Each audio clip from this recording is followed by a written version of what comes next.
পোৱা নাছিল। দিনে ৰাতিয়ে কামতে ব্যস্ত আছিল। মই ভাবিছিলো মোৰ বিয়াৰ কথা আলোচনা কৰিবলৈ তই নাহিবি। কিয় তেনেকে ভাবিছিলি তই?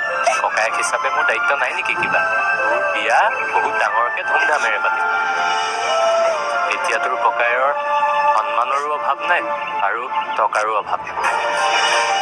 গুণগুণ কথা মৰমৰ ধাৰাবাহিকখনত দেখিবলৈ পাব যে অধীৰত ঘৰত ঘূৰি অহা দেখি মাক আৰু ভনীয়েকৰ মনত বহুত ফূৰ্তি লাগিব আৰু সেই ঠাইত এতিয়া গুণগুণক মহিলা কিছুমানে সন্মান জনাই থাকিব আৰু তেতিয়া অধীৰত সেই ঠাইত যাই পোৱাত গুণগুণৰ হাতেৰে অধীৰতক সন্মান দিব আৰু তেতিয়া গুণগুণে মনতে ভাবিব যে অধীৰতে ইমানখিনি সন্মান কেনেকৈ পালে। সিটো আগতে ইমানখিনি একো কৰা নাছিলে, সি অকস্মাত এই 1.5 বছৰত ক'ত আছিলে আৰু ইমানখিনি সন্মান কিয় কৰিলে গাঁৱৰ মানুহে। এতিয়া গুণগুণৰ মনত সেই সকলোবিলাক প্ৰশ্ন মনত বাৰে বাৰে উত্থাপন হৈ থাকিব আৰু তেতিয়া এজন মানুহে ক'ব যে অধীৰতে এতিয়া 100 বিঘা মাটিত গাঁৱৰ সহায়ৰ কাৰণে বহুখিনি খেতি বাতি কৰি আগবঢ়াই নিছে, সেইকাৰণে আমি আজি অধীৰতক ইমানখিনি সন্মান দিছোঁ বুলি গুণগুণৰ আগত ক'ব আৰু গুণগুণে আচৰিত হৈ উঠিব। আজি অধীৰতে ইমান ভাল কাম কৰি আছে, মই অলপো গম পোৱা নাই বুলি মনতে ভাবিব।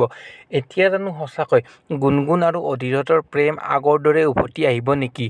এই সকলোবিলাক আজি দেখিব। আনফালে আপোনালোকে দেখিবলৈ পাব যে পুণ্ডৰী আৰু মইনাই কথা পাতি থাকিব। সেই সময়ত দৰ্শন আহিব আৰু মইনাক সুধিব মইনা এইজন কোন হয় আৰু তেতিয়া মইনাই পুণ্ডৰীক দৰ্শনৰ আগত চিনাকি কৰি দিব আৰু দৰ্শনে ক'ব যে মই এইবিলাক বস্তু ভাল নাপাওঁ, তোমাক মই এনেকুৱা বস্তুবিলাকৰ পৰা বহুত আগতে দূৰত থাকিব কৈছিলোঁ, তোমাক মইহে জানো আৰু পুণ্ডৰীকৰ লগত তোমাৰ কেনেকুৱা সম্পৰ্ক কি সম্পৰ্ক এইবোৰ একো বুজি নাপাওঁ, তুমি আজিৰ পৰা পুণ্ডৰীৰ লগত সম্পৰ্কত নাথাকিবা বুলি ক'ব। এতিয়া বাৰু সঁচাকৈ পুণ্ডৰী আৰু মইনাৰ মাজত বিচ্ছেদ হ'বলৈ গৈ আছে নেকি?